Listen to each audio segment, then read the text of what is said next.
Hello and welcome to the lovely Amanda Mill. Hello. From mainly TikTok. You have got a platform on Instagram as well, but you're huge on TikTok, over 400,000. I know, I think it's 430, I guess. Isn't it mad? Aye, I know. Mad. Well, I'm saying I know, but it's not. Lots of people are doing it now, and it's an incredible thing to have, to be able to provide for your range using your platform. It's amazing. What more wouldn't you do with that? I know, it's mad actually. How really did it start? You've probably shared all this on TikTok, but I've just not seen it, so you'll need How to did tell TikTok us. start? Aye.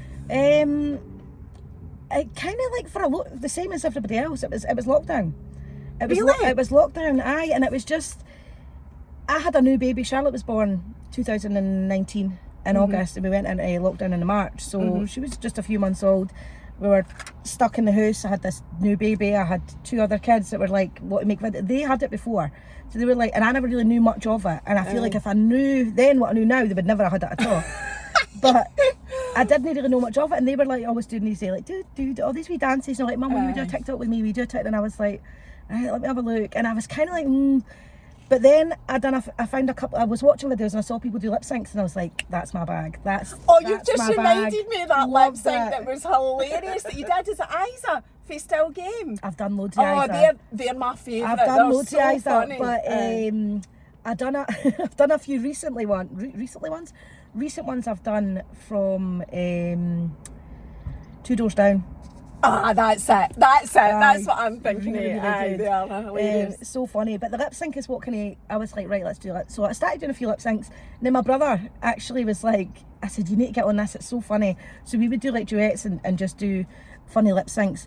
And then I've never been a dancer. I've never had a dancer's body to do the dances, so I never really done anything like that. But it was just lip syncs.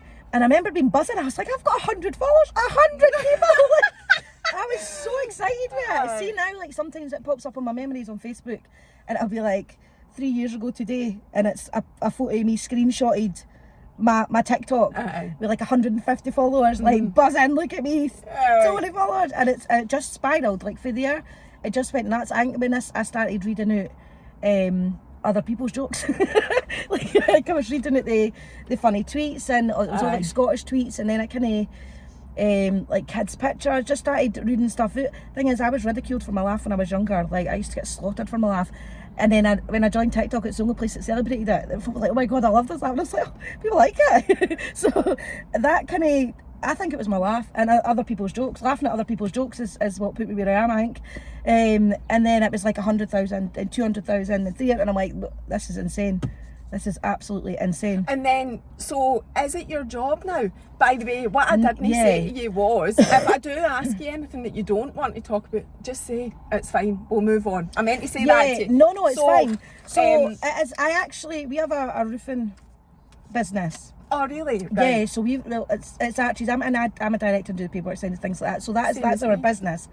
However, TikTok now it's not so much a job, but it's where the income that I bring in myself comes from, and it was so totally accidental. So I had this email that was like, would you like to, if I can I send you this, can you do a video on it, sort of thing. And it was like TikTok shop, sign up to do TikTok shop, and I was like, all right then, you know, it's money, let's see where this goes. And it was just like a few quid. Like if somebody, so it works is somebody, if I promote something and I've been sent some shite that I just send back, I'm like, I'm no promoting that. And you learn that with time, because everybody in their dog wants to send you something. So I've got to kind of go through all these different companies, and I like to read the reviews now, because I've been stung so many times with stuff that's just been garbage. I'm like, I can't promote, and then you get like a sort of bad rating. Like if other companies want to work with you, they're like, oh, but she never posted a video about that. And I'm like, but I've got a reason for that, it was garbage. But basically what it is, so if I get something that I really, really like, and I promote and I do a video on it and add the link, if somebody clicks that link and buys it, then I get a couple of quid for everyone that's sold. So it's no like I mean, it can be. I know there's creators on there that this is their full-time job and they make a great income from it. Mine's isn't really like that, because I didn't have an agent. Is that what you call them? Like, is it management? No, management. I didn't have anything like that. And I know that people that do, they get like, you know, brands, proper brands that work with them, and And I've had that as well, like brands reach out to me. Like I work with Shein, which is a dream. Like I absolutely love Shein, which I called Shein for years. Only when I worked with them I learned that it's Shein.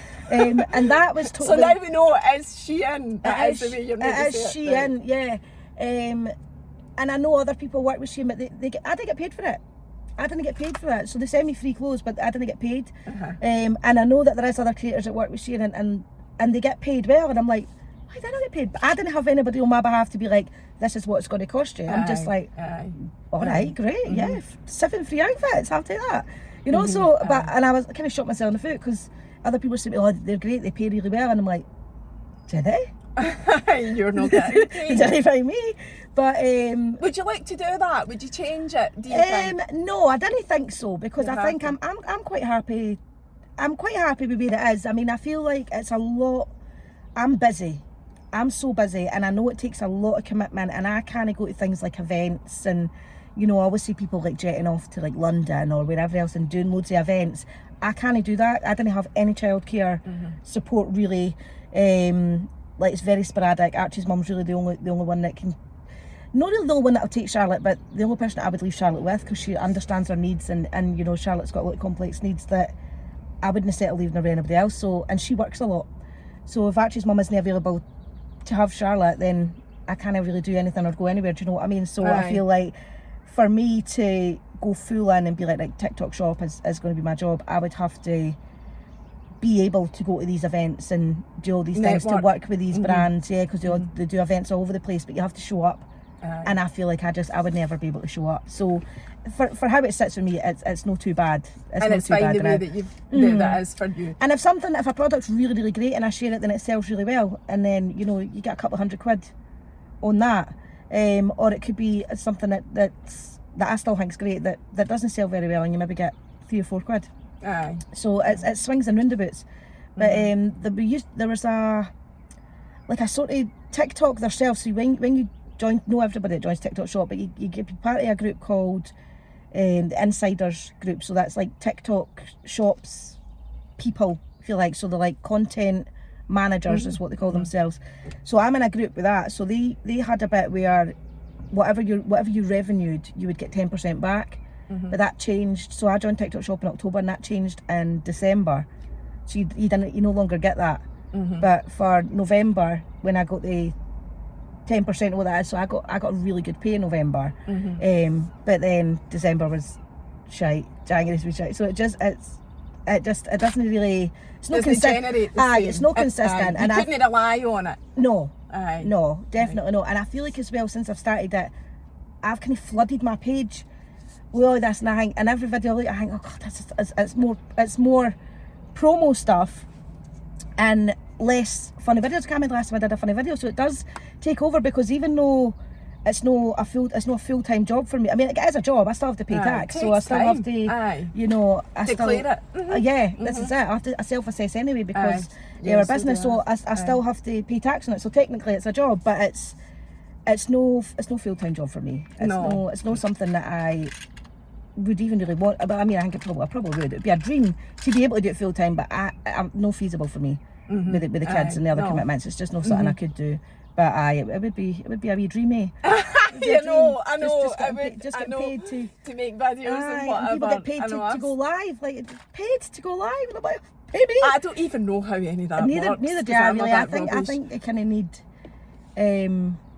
management or some sort of guidance with it, because I'm terrible with words. I've had emails from like big brands that are like, oh, paid collaboration, like what's your rate, and I'm like, I don't know. What is the going rate? And I genuinely don't know. So and they didn't get back in touch with me, because I'm like, I don't know. I genuinely didn't. So I didn't think it's ever going to be that level for me, but I'm happy with where it's at. An extra few £100 a week is all right for me. You've got 3 kids, man. Everything helps. And you mentioned Charlotte there, and that was really how I think I discovered you on TikTok. I said this to you on the way here, you were doing a video about Charlotte's needs, like you've said, and you were creating awareness, and I can't even mind what it was now, Amanda, that you were saying, but I was like, oh my god, I didn't even know that. But then yesterday, when I was like doing some research for coming here, I then discovered that your oldest daughter. Is that right? So there's Alice, Bella and Charlotte. Yeah. Dead easy to remember because it's ABC. ABC. Yep. And Alice is on the spectrum and so is Charlotte. Yeah. So I suppose, like, where do we start with that? I suppose the best thing is to start with, because obviously you're a mum who is well educated through your own lived experience with your kids and, you know, them being on the spectrum. When did that all become, when did you become aware of that? Because Alice is, how old is she? Alice will be 10 this month. Right. I actually became aware of it with Alice. So when Alice was really, really young, I would notice things like, her and Bella were born really close together, right? So I had Alice and then 10 weeks later I fell pregnant with Bella. So I was like a mummy too within a year. And they were really, really close and always played together. But I noticed Alice was always like, she'd been here before. She was always streets ahead. She was writing her name before she started nursery. She was talking really early. She would just say things like bit, tat, juice, but like a baby. And when her and Bella used to play, they would play in an American accent like most kids do. But Alice would say things like, okay, they'll have a Barbie, say for example, and she'd be like, I'm going to go sit on the sofa. And she'd go, now Bella, you say it, but I want to sit on it. So she would tell Bella, like, and you say this. So then Bella would say it. Alice would say her part, and she'd say, right, Bella, now you say this. And I'm like, but Alice, you need to let her use her imagination. She had to direct the play. She had to know exactly, you're going to say this, and then I'll say, then you'll say this. And Bella's like, well, this is boring. And I'm like, let her use her imagination. And then if Bella said something that Alice didn't tell her to say, Alice would meltdown mode and shut down and be like, I'm not playing. And I thought, and really young, probably about 3 years old, I'm like, she has to know exactly how it's going to go, or she would just shut down. And hypersensitive things as well, like the lines on her socks, that's always been a thing. You put socks on her, if that line's not perfectly straight, she can't wear them. Things like her shoe, which I mentioned in that video I'd done. So like this top bit, got Crocs on. This top bit of your shoe, when she puts her foot in, her whole foot has to touch that all the way down. And if it misses a bit, she's got to take it out and start again. So there's like wee traits like that with Alice. Alice cannot regulate her emotions at all. Now I initially contacted Community Child Health when she was 5. How do you know when they're that wee that they're not regulating their emotions very well? Because I always think like they're pure all over the place. I think because I had 2 and Bella was just so chilled. Right. Aye. Bella was so chilled and laid sense. back, and like you could, and most toddlers, I know this is the thing, because I used to do this to myself and be like, she's fine. Like there's nothing. Every toddler does that. Alice had to have the exact colour of cup, the same colour, like, you know, and Bella would just take whatever cup's got juice in it, she's having it. Had to be a certain colour for Alice, and just like wee differences like this. But it was the play that initially was like, she's really, she has to be in charge. It's almost like she can't cope if she's not in control of how the play is going to pan out. She doesn't know what way it's going to go or how it's going to play. She won't do it. It's kind of like my ball and I'm going in. You know, she's doing, and she would just shut down. But I initially flagged up with Community Child Health, and I was like, you know, I don't know. She cries at everything, like everything, and I'm like, are you okay? Like, why are you so upset? She just gets so upset at what seemed like minor. It was huge for her, and she would just get so upset. She never liked getting her hair touched, and loads of sensory issues. And Community Child Health did do an assessment on her, or attempted to do an assessment, and we were in this room. And Alice can be quite socially awkward as well. She doesn't really like people talking to her. Like if you say to her, oh, your hair's nice, she'll like, take it out. She doesn't like compliments, or I'll say, that's a nice dress, she'll wear this. She'll go, no, I don't want anyone to say that I look nice. She couldn't handle it because she didn't have a response. She didn't know how to appropriately be like, oh, thank you. She would just be like, no, I don't want anyone to talk to me, I don't want anyone to look at me. And I'm like, it was just hard. It's hard to watch. So I took her up to Community Child Health, this appointment, and the woman was like, you know, can you write this sentence? And Alice was writing it out, and can you write the numbers 1 to 10? And she did that, and then she says, can you draw a circle? No, can you tell me what shape this was? And it was a circle. And Alice started to write circles, so she wrote C-I, and the woman was like, no, just tell me what it is. And that was her. Pencil down, I'm not doing it. And I'm like, just let her write circle. You know, like what? She was like, no, just tell me. And she was like, no, I'm not doing it. That was her. She completely shut down, wouldn't cooperate. And the woman was like, next, to get another appointment, we're going to be over a year. At this point, she's going to be 7, and with Community Child Health, and I deal with her on 7, it goes on to cams, and I was like, Alice, like trying to talk her into it, but she was already done. Like you can't. There's no I would reasoning. never anyway. I would never put her into a situation where she's uncomfortable. She was done. I mean, she's done. So that was it.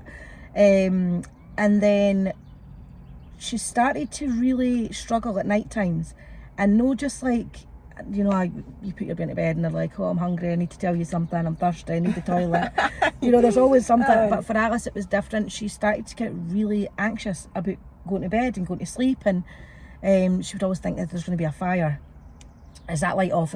And what if it sparks inside? And if I go to sleep, you'll die. What if you die when I'm sleeping? What if I die when I'm sleeping? She became obsessed with people dying. But at this time it was COVID, and it was all over the news, and we were stuck in this house, and it was all she ever seen or heard was 200 people have died, 400 people have died. And so I do think that played a factor in it. And I phoned Cams. I was like, look, she needs to be seen. She's absolutely distraught. She would be hyperventilating, exhaust herself to sleep every single night, and then wake up screaming. I'm like, this is totally out of the blue. And they were like, oh, we didn't have any appointments. So I phoned every day. I phoned every single day. Really hard to get into. I thought, no, I'm not having it every single day. I phoned, and the guy on the end of the phone, bless him, he was so lovely. And I had says, this is heartbreaking. I said, I'm watching my child scream and hyperventilate at night time about sleep. I said, it's hard. And he says to me, take her into A&E, and she might be able to see an out of hours psychiatrist and see if they can help. So that night was probably one of the worst nights we had ever had for her. We were actually we were all sleeping, and she woke up screaming. And sometimes she has night terrors. I'm a sleepwalker, and I think children of parents that sleepwalk have night terrors, and I learnt this through the night terrors that she had. So I thought she was having a night terror, but no, she was sweating, screaming, hyperventilating, I'm going to die. And I says, no. Put her in the car, left Archie with the other two, and I took her right up to the sick kids. We went in, it was the old sick kids at the time, so you would sit and they ask you a wee bit about what the situation is. I told them, they told us to sit down, put us into another room.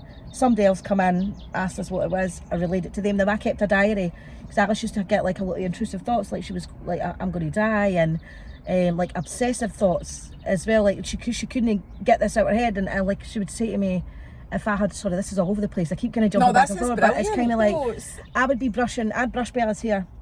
Alice will not have her hair brushed in front of anybody, so she has to have hers in the kitchen. So I'd do, and she went, no, do Bella's. I'm like, I've done Bella's. And she was like, no, you haven't. I'm like, I have. But she's like, Mum, just tell me that you haven't. And I'm like, but I have. You know, and Bella's like, my hair's been done. So it was like this whole big situation, but she just needed me to say that I hadn't. And I was like, right, I haven't brushed Bella's hair. And she was like, thank you. Then got her hair brushed and she was fine, but she just needed to hear that. And it was bizarre to me, because I'm like, but why? So I kept a diary of all these situations, and so we went through this other room, the sick kids, relayed it again, and then a doctor came in with a junior doctor, and we relayed it again. So this was 4 times that we had relayed it, and I showed the diary and all these inputs for weeks previous, all the things that she said, all the things that were in her head, because she'd say, I can't tell you what I'm thinking of now, I can't tell you, Mum, I can't. I'm like, you can tell me anything. And it was things like, if I'm going to hurt myself, what if I hurt myself? What if I drown in the bath? What if Charlotte was to drown in the bath? She just obsessed with people dying. And I had all this written down, dates, times, exactly what was said. And we never got to see a psychiatrist at all. Another person did come into the room, I didn't even know who it was. It wasn't a psychiatrist, we were expecting somebody for Cam's out of hours to come, and they never. And then they asked us again, and I was like, look, we've done this 4 times, it's the 5th time. Alice was done. She was, I'm not saying it again, I'm not telling anybody anything, that's it, I want to go home. And it was 3 in the morning at this point as well, she just wanted to go home. So we got in the car, and she just screamed all the way home.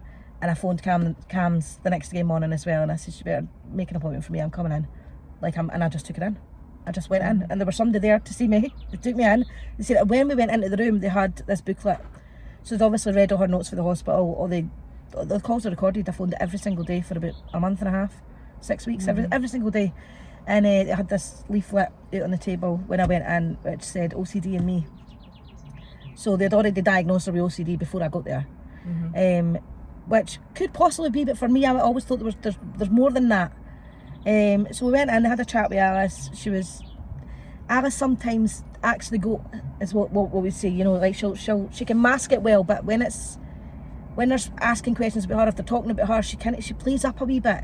You know, she's kind of like no listening and just upside down on the chair, and I'm like, Alice, this trying to speak to you, and it's infuriating, because I'm like, I want her to tell them what she's telling me all these times, like what you're worried about, but it's only me she tells that to. Even like, and she's like, I'm not telling him and Dad's there, you can tell him later. So she wouldn't say it to this professional, but I'm like telling them stuff and they're like, well, how do you feel about that? And she's like, I don't know. And I'm like, you told me. Like, tell him. But she just wouldn't. But they had says, look, we think it's OCD. They gave her a childlike booklet, OCD and Me, and they said that like these things that you're thinking, all these intrusive thoughts that you're having, they're not your thoughts. This is the OCD monster that lives in your brain. So basically they'd said she's been bullied by her own brain. She was terrified to go into school. She wouldn't go into school till everybody else had already went in, and then I'd have to go in and sit with her, and then the woman, this incredible woman actually, she's still there, works at the school, she would come out of the office and sit with her for 10 minutes every single day, waiting until everybody else in the school had settled and sat till she could go in, because she didn't like the hustle and bustle and the people around her, and what if I fall and what if I die, like just, it was so hard to watch, heartbreaking. And they prescribed her with melatonin to help her get to sleep at night. And what is that? So it's melatonin is it's a natural chemical that your brain releases to tell you that you're tired. I mean, you've got like autism or ADHD or any sort of neurodivergent situation that affects your brain, you produce less melatonin.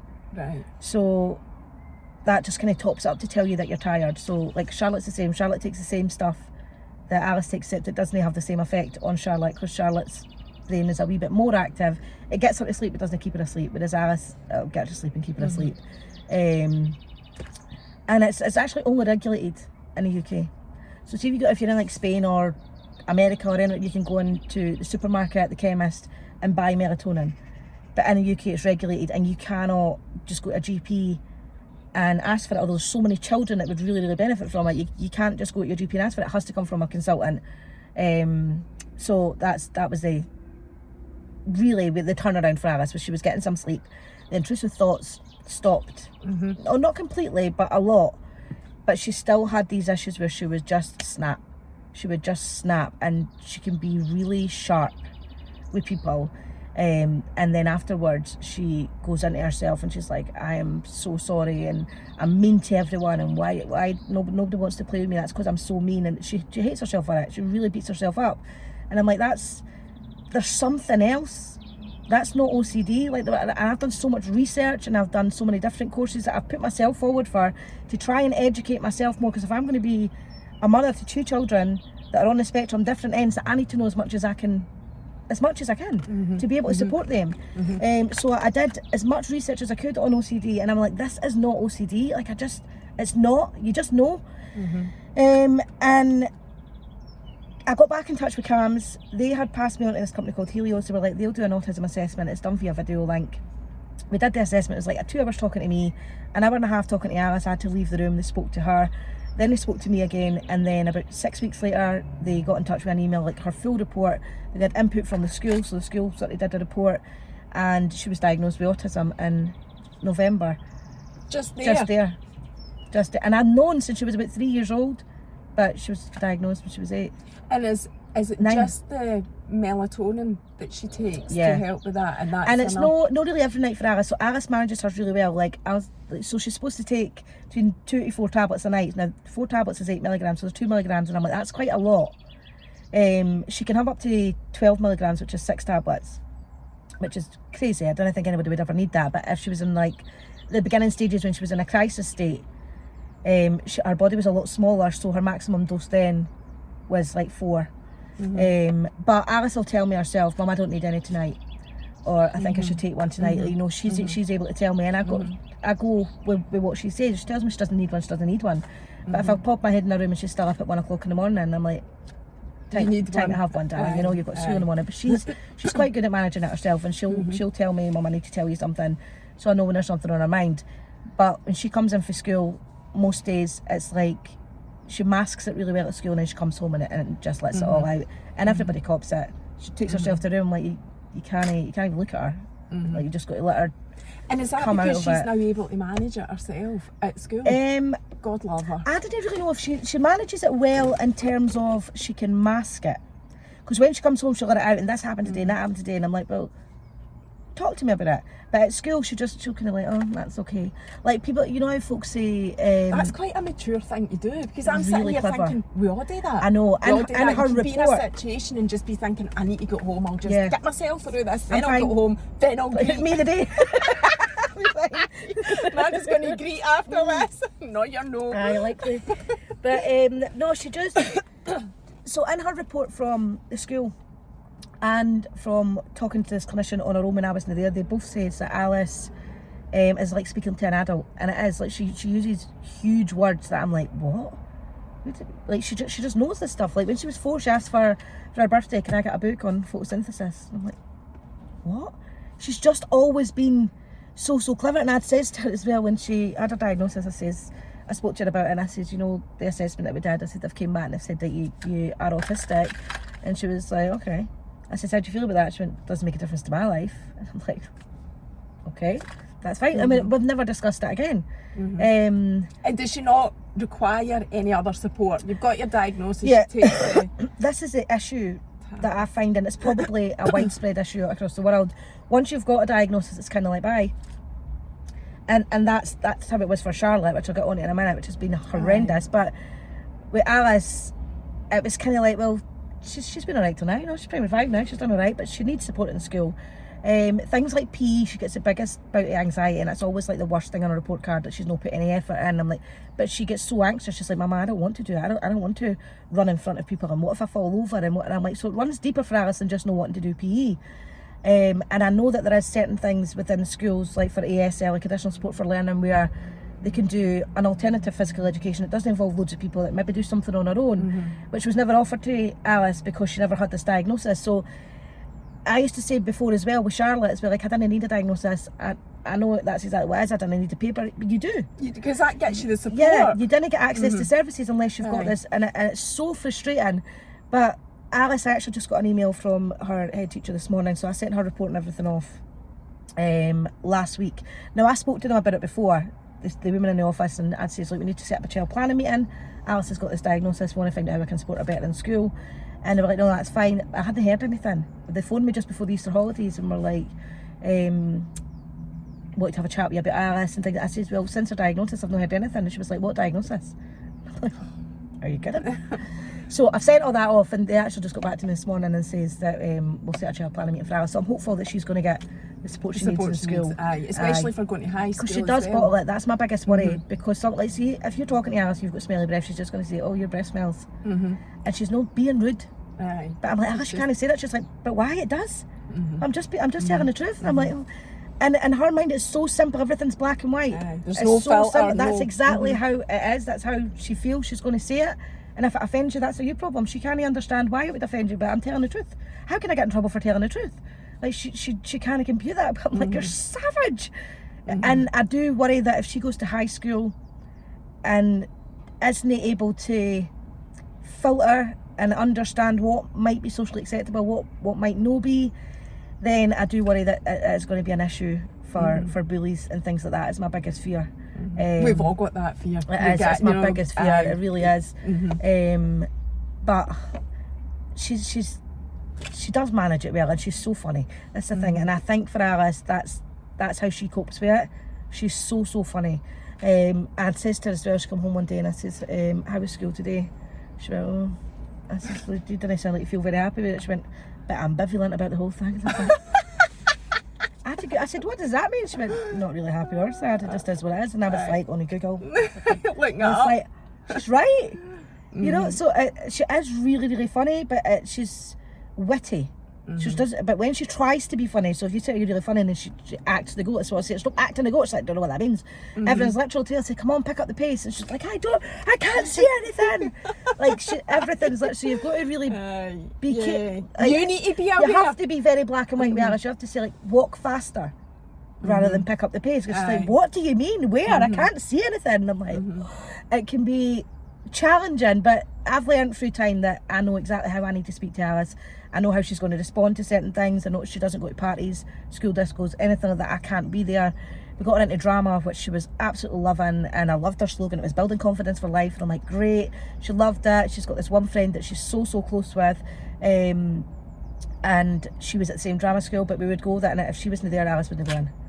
So I'm like, that isn't really it's not building anything, because you're not going in unless she's there. So I signed Bella up, she joined, and it was still the same, but Fallon's not there. I'm like, so yeah, they ended up giving that up, but I'm going to see if I can get them. So the girls are in swimming lessons, do brownies, we're doing piano lessons, do drama. Like, I try and get them into so many different things to find something that they enjoy, and give it a chance. But no, drama wasn't for her. The piano, she's brilliant at, but I think it was the lessons were too intense for her too. She was like, no, not doing it. And it is just that finding the right thing, I suppose, although I don't have any experience like neither you do I. I never done anything like that though. I never done anything like that. No, me neither. No, scheming, no, stuff like that. No.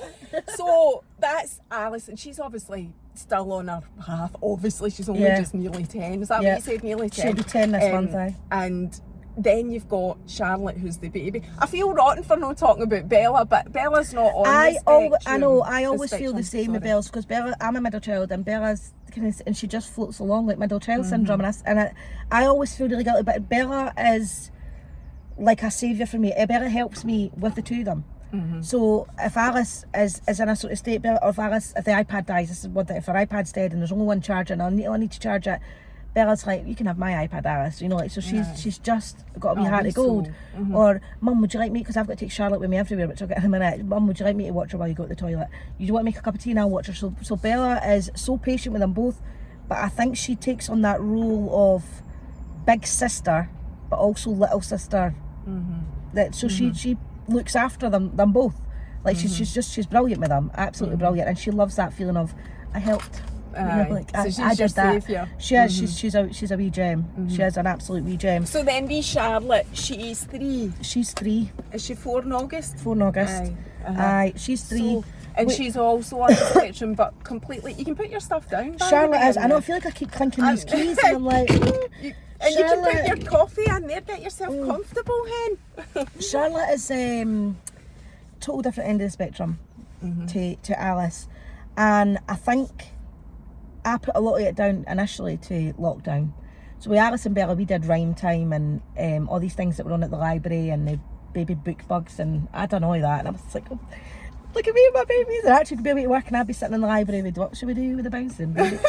Charlotte never had any of that because it was all shut down for this lockdown, and we never saw a midwife, we never saw a health visitor, and I'm like, this isn't great. So were you aware of it? Do you think you knew what was that it would have an impact? I knew that was going to have an impact, but I noticed wee things with Charlotte, like when you've got a newborn baby, or like say a few months old, if you look at a baby, they stare back at you, don't they? And I remember picking Alice and Bella up for the cots for their naps, and they would just full smiles, like happy to see it. And Charlotte never really did that. There wasn't really, it was like a wee flicker. She would never really look in your eyes, and I thought, that's a wee bit off. And I used to voice this to like my friends in church, and they're like, she's fine, it's, you know, they all come on at their own pace, and everybody used to say that to me, oh, nothing wrong with my eyes, fine, but a mother just knows. I feel like you just know, and I just was like, there's just something. And then it was this wee, she used to like tense up, and, which she still does a lot of now, but now we know it's stimming, but at the time I was like, what is she doing? And it was when I was playing Candy Crush, and she was just sitting, I had her in my wee arm here, and I was just playing it, and she was like tensing up, and I'm like, it was really freaking me out. So I would watch her and do it again, and she would do it again. So I'm like, oh, I can't play that, something's happening to her. It was really, really scary. And I spoke to the health visitor. She was like, I'll come out and spend some time with Charlotte. So she came out and she stayed for about an hour, and I was like, see, look, she's doing this again, and she wasn't crawling or anything. She was really late with crawling, which I wasn't too concerned about, because Bella didn't walk till after she was 1, but I think because Alice was walking at like 10 months, I was like, that's really late, but she wasn't. But for Charlotte it was different. She didn't really have any interest in toys. She never played with toys, like things that would light up and spin and flash, and she was just like, she had no interest. She didn't ever want to play with toys. And I'm like, how do you play with a baby that doesn't want to play? You know, it was hard to try and fit, but Charlotte liked touch play. She liked to be tickled, and she likes to have her face on your face, and she's very much a person's person. I don't really know what the word is, but she just sociable. She likes to be. She liked to be with a person rather than with a toy. Like she's no fuss for toys. She's a wee bit more so now, but she wasn't at the time. And the health visitor was like, look, I'm inclined to agree. I can see sort of that there might be some traits there of autism. And I was like, although I kind of knew, I was like, no. I mean, do you think it's maybe because of this, this and this? Because you try and say to yourself, she's still really wee. Now, she was only 9 months at this visit. She wasn't meeting 6 months milestones. And then she had said, I'll speak to the doctor, but they'll probably no assess her till she's about 3. And I was like, right, okay, that's a long time. But she had said, let me speak to her anyway. She phoned me the same day. She was like, I spoke to the GP, we're going to assess her now. And I was like, perfect. So by the time the appointment came, it's a few months. So she was 13 months when she got assessed. And I had to go up to this big building up between somewhere, me and Archie. And there was this consultant, a speech and language therapist, a physiotherapist, an OT, like all these people in this room. So it was only myself to go in at first, because they had the limit numbers of people and stuff for COVID, and actually had to wait outside. And then the OT, was it the OT? Just going to put the windows down. The OT was like, well, the physio says, like, I didn't really have any issues with mobility. She was tiptoe walking. She still tiptoe walks now. She runs on her tiptoes. And she says, so Archie could come in. So they all took like turns each playing with her for about 20 minutes at a time. And they were just kind of coming down and taking notes. And it was all very daunting, to be honest with you. I was kind of just like, what's going on? But they all took turns each playing with her, and then the consultant spoke to us at the end and were like, look, we'll put all this together in an assessment, we'll have a chat, we'll do some follow-up appointments, but I can see that there is some traits of ASD. So I went home, done some research, and was like, what does this mean? Because I think it's harder to diagnose in girls, harder to pick up on and spot as well, which I've learnt so after reading. Archie still was kind of a bit like, oh, no, I didn't think so. I didn't think that's what it is. You know, I think it's just because of this. He was in denial, I feel like, for a wee bit. And I'm like, actually, I don't know. I said, look at the differences, like with Alice and Bella, and like, I just knew. So time went on. She went to a speech and language therapist. This is another thing. Charlotte wasn't talking. There was no words at all. She did do a wee sort of dada a bit before, which now I learned was probably just babbling. She still babbles a lot now. She has started to say a lot of words now, which is absolutely incredible to hear her wee voice. They're few and far between, but it's the best feeling ever in the world. She was in speech and language therapy. I got into nursery, which I did myself, because the health visitor says, look, because you're both employed, she doesn't qualify for a good to be 2 scheme, although she would benefit from being around other children and able to model their behaviour and, you know. It's proven that mixing or you know, stimulating social circles and whatever can benefit definitely them. And see other kids. But she was like, you know, for this good to be 2 scheme, one of you needs to be on benefits, and none of us were. And I was like, that's horrendous to me. Is that? And I thought, no. And I was struggling. Actually, I was at work and Alice and Bella at school, and I was struggling with Charlotte, and I didn't know what to do. I didn't know how to stimulate her. Like she would cry a lot, and I didn't know what was wrong. So then I'd just cry with her, and I'm like, this is so hard. Like, I need some support. And it was the health visitor that said, you know, she would benefit from being in a nursery. They had applied to put her into like a, what was it called? Like Incredible Years or Early Years Centre. Which was like a few hours a week, but the waiting list was huge. So it was for children with additional needs, and it was to give them like a wee bit of stimulation and to help us parents as well to understand because at that point, like I never really still had a clue what this meant for Charlotte. I just thought autism. I was aware that this is what was going on with Alice, although we hadn't had a diagnosis at that point. But I wasn't sure that end of the spectrum what I was doing. Like, she was non-verbal. It was really difficult to get any eye contact. There was no engagement. Whereas now we're like a year and a bit later, and it's a huge turnaround for Charlotte, which I will get to. But it's at that time I was struggling, so I was like, she needs to be in a nursery. So the nursery would apply. She was like, no, you're not getting there. None of these are on benefits. And I was like, no, not having this. So I picked up the phone and I phoned the nursery myself, and I said, this is the situation that I'm in. Charlotte was, like I say, on a list to go to this. I keep wanting to say Incredible Years. That's the course that I did. It's not Early Years Centre. I phoned them and I says, can you tell me, like, she was put down for this about 8 months ago. They told me a 45-month waiting list. Where is she on this? And they says, oh, she's not on it. Can't tell you anything else. You need to go to your health visitor. And I was like, well, she's not on it. So it turns out she was lost in the system. That's what the health visitor says. A referral was lost in the system. I says, you send it for this computer to that computer. Like, where is that lost? So I was waiting for a place that she was never going to get, and I was like, no, I'll do it myself, basically. I was like, I'll do it myself. I phoned the nursery that she's in now, and I explained the situation. I says, none of us are on benefits, and I know that that's a factor. And she was like, no, we have a discretionary list for children with additional needs, and we'd be happy to meet with her. So I was like, wow. So I phoned the health visitor, smug as you like, and I was like, got it! That nursery you said she wouldn't get, she's in. So I was, but that's what I was like, I was fuming. So I'm like, nah, you'll not get in there. I'm like, you kidding me on? So, and she did, and it took a long time for it to settle. It was like, first time was just an hour, and I just walked around and bawled my eyes out for the hour. So I'm like, I've just handed her over to a stranger, they didn't know her, I was her person. Like I say, Archie was at work, the girls were at school, it was just me and her all the time. So passing her over to her, it was scary.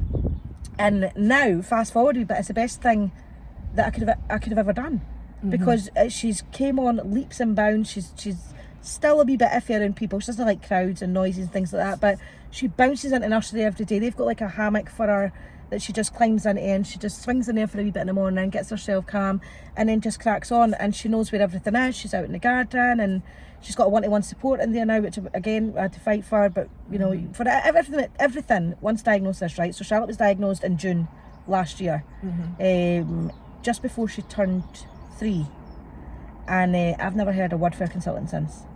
Not one word, and I have phoned so many times. And you know, it's sad but true, so typical, the scenarios that you hear time and time again in the UK anyway, with parents, if your kids are needing anything extra, whatever it is, it doesn't matter what it is, as a mom, you have to fight for it. You're not just getting it. And it's whoever's got the loudest voice is the one that's going to be heard. Then they hear me. They hear me, and I've had to, so like the Incredible Years course that I did, so that was like a 12-week course on understanding autism and challenging behaviour, because Charlotte went through a wee stage where she would bite herself, or she would bite me. Like if she was happy, she would bite, she was sad, she would bite, and it was so difficult. Like her sisters would come near and they'd get munched, and I'm like, it was so hard. And she didn't understand language, didn't understand words. So you'd tell her no wasn't suffice.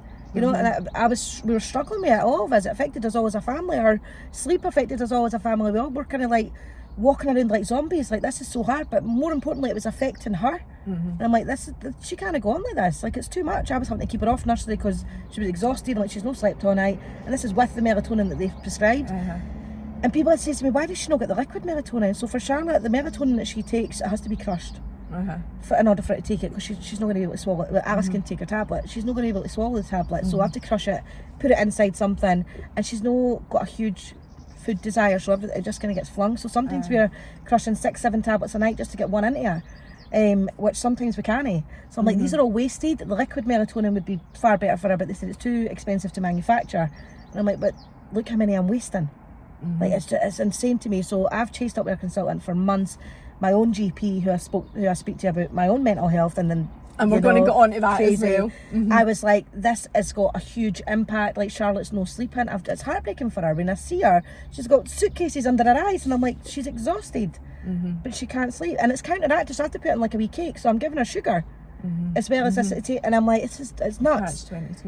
So that was just Friday that I did have another chat with my GP, and she sent another email to the consultant, so hopefully that'll come back and get liquid. It would just help her to sleep. I would think it would help her mood, because when she's not sleeping, she's so angry. The meltdowns are more often, and you can't help when there's a meltdown. There's nothing you can do. I always offer her food, drinks, cuddles, like change her bum, anything that I think it could be that's making her upset. A lot of the time, majority of the time, it's none of those things, and you just have to let her cry out, and that is heartbreaking. It's so hard, because she's screaming, sobbing, real tears, crying, and there's nothing you can do, because you don't know what it is. She can't tell you. And all the while you're managing, what an incredible woman you are, managing your 2, and you've got 3 kids. Again, I feel rotten no saying Bella. You're managing 2 which are on the spectrum, and you've got Bella. Then on top of that, you've got your own mental health that you just touched on there, and I know I know you suffer from anxiety. I suffer from anxiety too, but I don't know to what extent or anything like that for you. It's crippling, to be honest with you. Anxiety's followed me around for probably late teen years now. I think about things that happened years ago. Like, actually, I've not heard for that. Like, it sounds like stupid, but when I say it out loud, I'm like, that's nuts. Why do you care? And I'll say to my, like, so I do affirmations, I'm into all this because all the mind stuff, mindfulness, all of this, because I think this definitely helps. It definitely helps. And I get up in the morning and be like, doesn't matter what anybody thinks of you, doesn't matter what people say about you online, it doesn't matter what people, and being on TikTok, I get comments on TikTok all the time about things that I didn't really care about, and I'm like, oh, it's okay, like, block, delete, carry on, but I still carry that in my head. And I think, oh my god, that comment that somebody wrote about 3 months ago about my teeth, should I get braces? It's always my teeth. But it runs deeper than that for me. Anxiety isn't just about TikTok and shitty comments, because I get a million beautiful comments to one bad, but you always stick to the bad sticks with you, doesn't it? But it runs deeper than that for me. So I'll think of things like, if I've commented on somebody's post on whatever social media, Facebook usually, and I can see that they've maybe replied to somebody else, and I'm like, they've not liked that, why have they not liked that? And I try and think of that, when was the last time I spoke to that person, did I say something about that? Takes over my mind. I think, why do you care? Like, they maybe just missed it. Do you know? And it's just stupid. It sounds stupid when I say it loud, but that bothers me. Arguments, if I hear somebody arguing in the street, I start, my whole body starts shaking. I'm like, I can't cope with this. I really didn't like 0 to hero in seconds, and I'm like, it's like fight or flight, isn't it? I'm a flight, I need to get out, like, and I need to leave.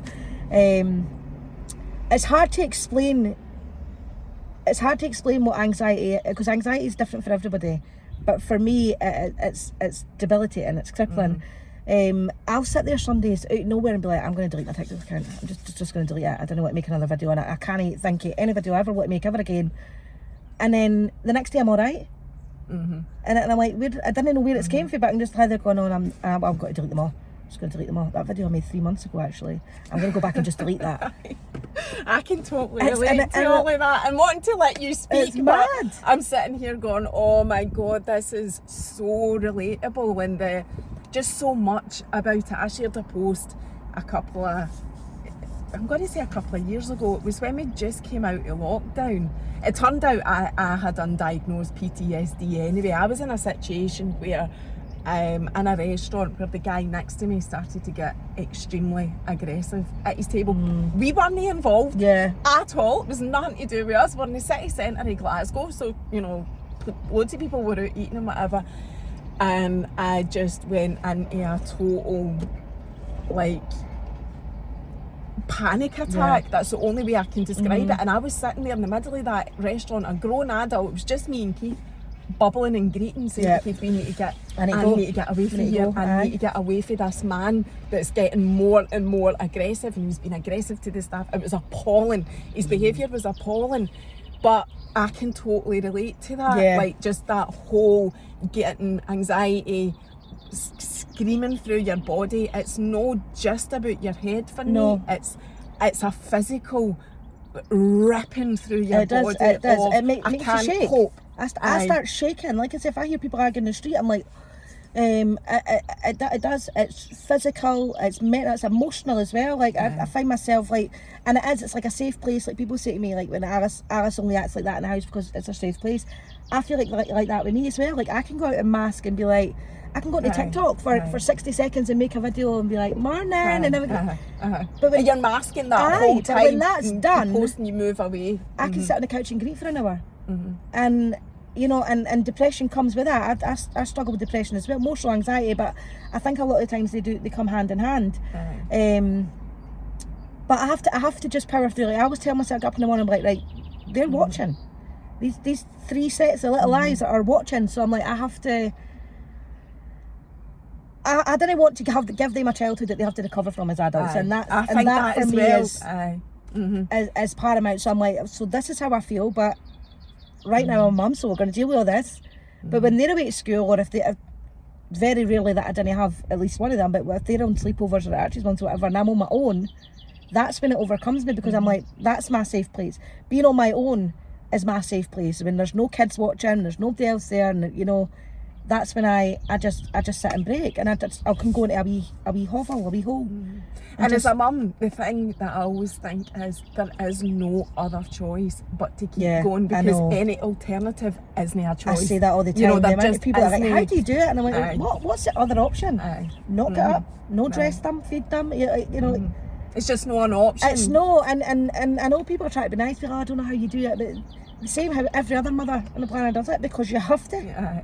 That's it. That's how it gets done, is because it has to get done. And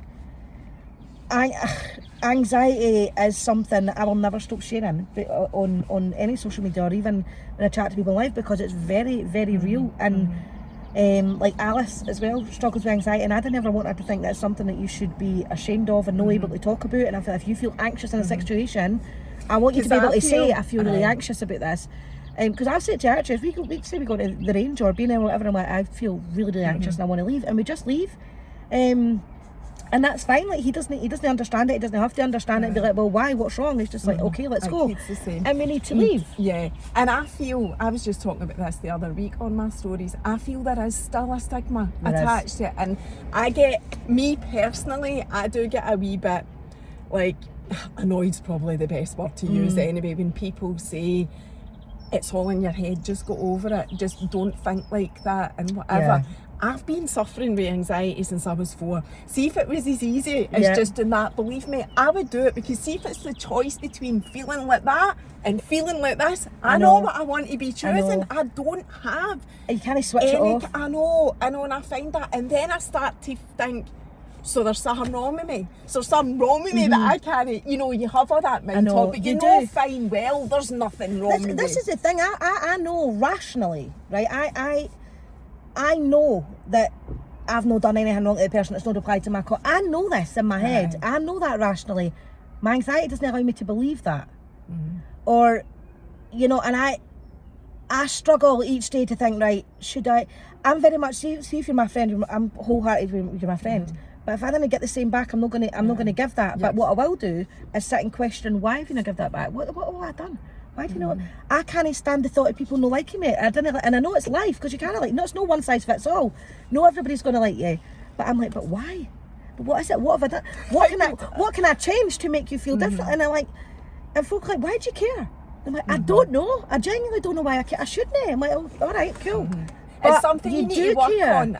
If you've got anxiety like that, well, from my point of view, regardless, I know you're saying everybody's different, and we are all absolutely different, but whatever the differences are, the actual trying to make yourself better is the same, as in you need to work on it every single day. Like, I wouldn't be able to go out and function like a normal in inverted commas adult if I didn't do that. I have to work on myself every single day. I have had hypnotherapy. It's all connected. It's all about the mind. Well, we all know I've had that now, because that was the last podcast I did. But before that, to even be able to do this, to speak publicly, which is anxiety. It was anxiety that I got treated, but that's how deep it is for me. I wouldn't be able to function as a normal person if I didn't. I always laugh when I say that, because I'm so not normal, but do you know what I mean? That's how deep it is. It's so difficult to get. I mean, it's been so deep rooted and been so long, because I'm the same, mine goes back years, like years and years and years. Like, there's a lot of childhood trauma and adulthood trauma and loads of stuff that contributes. It does. There's loads of contributing factors. And then also being a mum. Now, I am the most paranoid mother on the planet. My kids hate it. Like, see, if Bella coughs, she's like, I'm okay. And she has to let me know, because I'm like, okay, are you alright? And like, and I actually used to say to me, Taylor, you're going to make them nervous wrecks, but I'm like, I can't help it. See, like, if one of them would fall around, I'd be like, oh! They're like, oh, and that makes them worse. I know it makes them worse, but I'm like, oh, are you alright? Choking is my biggest fear. I used to cut the ends of Alice and Bella's strips till they were 5. Because I'm like, what's the choke? Because they were dragging. Like, I was just like, so even now, choking is my biggest fear. So anytime any of them cough, they shout at it, I'm okay, I'm fine, I'm alright. If they cough in their bed, I'm up like a shot. I'm just like, what is that? And I'm like, somebody's coughing, running through the room. It's no normal. It really isn't normal. Like, Archie's cousin's wee boy as well, so sometimes we have him round to play, and I'll text him, like, can he eat this? She was like, he can eat anything, but I'm like, but it's 2. She was like, he can eat anything. I'm like, but these though, you should. She's like, he can eat anything, but I'm like, oh, Charlotte's not getting that. No. And it's mad. I know. Do you know my biggest thing with that is, so that's health anxiety, I'm sure.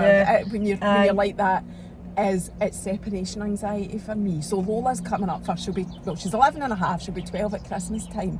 And this is something I don't talk about, and I should really, not deliberately not talk about it, you've just made me think about it. it's separation anxiety. So Lola had a sleepover at the weekend. She's 11 and a half. Yeah. She should be able to go to sleepovers, right?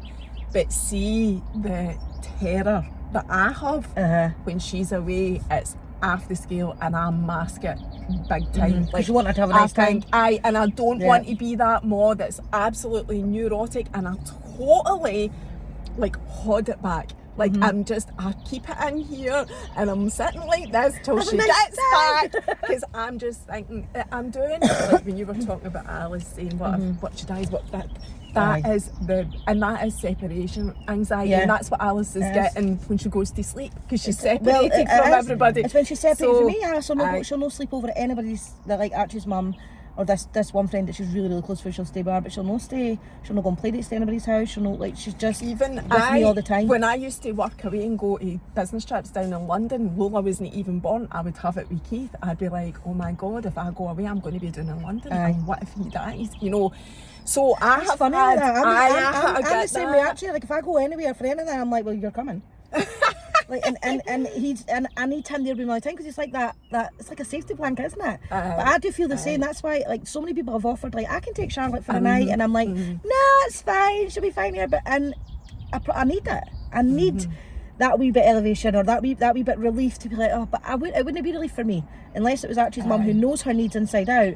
I would be sitting there, even when she's at Archie's mum's, I'm like, is she alright? What's she doing? Like, you know, like, she's like, how does she sleep? With her eyes closed, she's fine. I'm like, tell me. But if it was anybody else, I'm like, well, no, but you know, if she can't eat this and she can't eat that, and I feel like, nah, it's just no, I wouldn't sleep anyway. It wouldn't be a break. I'd be constantly thinking, is she okay? Yeah, and I have to force myself, and I work really hard at it. So Keith and I had time to ourselves from early on Saturday till late afternoon yesterday. We went into the town, like, we weren't doing anything, we just went for a bite to eat, but I totally forced myself to do that. I did not want to do that. I would basically just sit in my house watching the clock and waiting on her coming back if I allowed my mind to take over. So it's that whole, like, I am trying to hypnotise myself that she's alright. But it's hard. Did you feel the hypnotherapy work? It does work for me, yeah, I have to. It definitely does. I wonder if I might see if you're up for it. See if you do mindfulness and you're into that whole understanding how the brain works and rewiring the brain, and you know that it works, there's 80% chance it will work for you. And that's the thing. I've done so, I'm like you, I've worked so hard on educating myself on stuff that I know is going to help me, that, you know, I'm at that place of, well, I understand it, so it's got to work. Do you know what I mean? So that's kind of how I think about it. But anyway, we're nearly at an hour, but I just wanted to ask you, because you mentioned about speaking to your GP about your mental health and whatever. How do you manage it, Amanda? So I have tried so many different medications. Fluoxetine was the first one, and for me, I didn't feel anything. I didn't feel numb. Like, didn't feel happy, didn't feel sad, didn't feel ambivalent. Yes. I was like, that wasn't really for me. So then we spoke again. Now I would have anxiety attacks, like shaking, crying, can't I breathe. I would smoke fag after fag after fag, like just. And I'm like, I've just had six fags in about half an hour, like just out of nowhere. And then the next day I could be fine. I'm like, this is no great. So I speak to my GP, and I've got quite a good rapport with my GP. If she's no one, I'm not speaking to anybody else. Like, she's just the one that I go to. And we tried the metrazapine. She was like, this will help you to get to sleep at night, because I would lie awake at night overthinking everything, and this would be like, I'm going to delete that video, I'm going to delete that one as well, and go through all conversations that I'd had and things, but it didn't help. It piled weight on. I was hungry all the time. It was head hunger. I'd get into bed with like big munchy packs. I'd be like, that's me away at my bed. It was not, so that didn't work for me. So they recently started me, I say recently, it was about 7 weeks ago, they started me on a different one, which is venlafaxine, I think it is, which increases the dopamine levels in your brain, but I always forget to take it. I've put a reminder on my Alexa to remind me every morning at 10 o'clock. It's probably beeping the now, like, man, I take it. Remember when you go back. But I always forget. But most recently, just this past maybe 5 days, I started taking CBD oil. Oh yes, I was going to ask you about that anyway. Yeah, so I seen it on TikTok. My granddad used to take it, right? And I was like, Granddad, you can't take that. But it helped him with his pain. I was really uneducated about it. I thought this is going to get me stoned. I didn't want that. It doesn't do that. It doesn't, but I thought that's what it does. Mm-hmm. And I was like, I need to have my faculties about me. I need to be on the ball. Like, this is why, like, even like strong painkillers, if I'm in pain, I can't take that through the day because I need to be on the ball. There's so much constantly going on. And I was like, I can't. But then I saw, it was actually, I don't know if you know, Jennifer, so she Dreamboats and Petticoats. Yes, Jen Brawley, aye. Love her. Aye. She posted about it and I was like, if Jen can do it, I can do it, it's fine. So I ordered a bottle and it came and I was like, it tastes disgusting. And I tried it and I've been taking it every single day since and it has helped massively. And I didn't know why, I didn't know what it does. I think even after doing research on it, it says it helps with anxiety and stress and things. For the anxiety side, I didn't think it's I think because I'm anxious about being anxious, so I have anxiety about what I'm going to get anxious about. Anxiety. It is.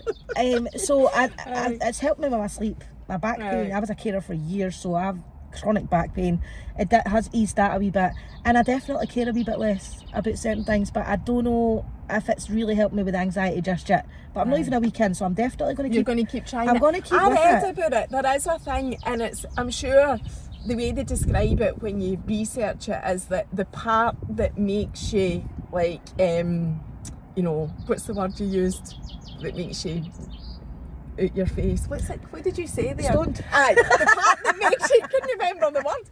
The part that makes you stoned isn't in it. It's the other part, the benefits, the health benefits for all the THC or something like that. So there's like Because CBD and THC, which are totally different. But it's so mad. That's what you're trialing now. That's what I'm trying now. You're doing daily stuff on that on your TikTok. So well, I've not posted about it in a couple of days because I did when I first used it, and then they done it because it's expensive. It's like 49 quid for the big box. But there's different strengths. Now, you said. There was. Oh, is it off now? This is the thing. This is another thing that bugs me with the TikTok shop, right? Because it'll say, so it was 49 quid because it's a stronger dose. When I posted a video, somebody had asked me for an update and I'd done a video, and then when I clicked the link, it came up that was showing as 55% off. And I was like, oh, so I screenshotted that and done it. I was like, 55% off. Because folk were like, I really want to try it, but it's a bit expensive. And I'm like, aye, it is expensive. I say, so just wait till I've been at it a week or so and I'll keep updating and let you know if it's worth it. But I thought that price, that's a bargain. But then now when I click the link, it's went to 10%. So they've changed it. The company that sells it, because I didn't sell it, I just link it. That's the thing. Amazon do the same if you share it. Do you know, I got a sleep spray, again on TikTok shop. It cost me a £5. £5, that was it. That was including postage. And it worked amazingly. We were at the caravan at the time staying. Well, the kitchen was getting redone and I was spraying it every night and she was sleeping brilliant. Not every night, but most nights. And it's up at 12 quid. And I'm like, that's more than double.